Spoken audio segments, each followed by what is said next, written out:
We are delighted today as part of our blog to be here at the Enoch Pratt Free Public Library and delighted to have Roswell Encina joining us. Thank you so much. He's been a big help for us in getting our blog going, the recommendations that come from the library staff. He helps get those done, and it's just been great, so thank you very much. It's our pleasure. The staff loves doing it. Let's talk about the library. First of all, the name. Where did it come from? Enoch Pratt was a philanthropist from the 19th century who was very generous. Back then, he gave the city of Baltimore more than $1 million to establish a library system.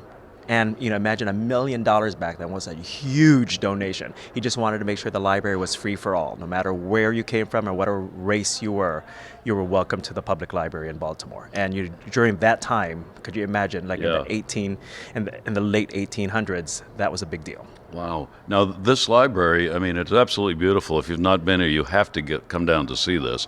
It's also going to have a little renovation take place. Yes, we are up for a renovation. This building was built in the early 30s, right during the Depression. So Baltimore City was able to help, give people jobs. But believe it or not, this was not even the original Central Library. The original Central Library was facing Mulberry.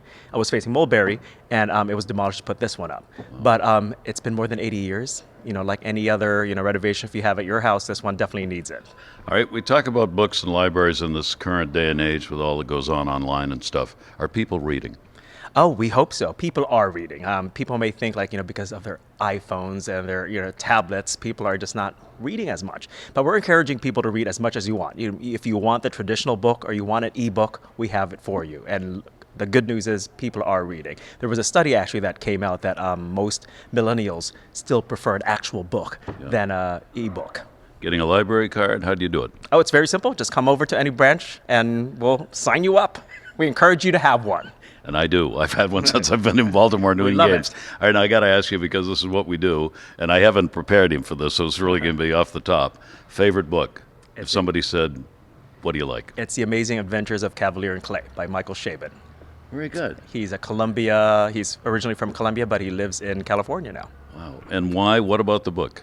There's a big nerd of me that loves comic books still. So it tells you about the story of the golden age of comic books and the relationship between these two cousins. So it's very fascinating. Plus, it won the Pulitzer. So how could you go wrong with that? Roswell, we can't thank you enough for all the help you've given us on the blog and a chance to come down to the library. Thank you. We look forward to continuing to do this throughout the season, and thanks. We're looking forward to it.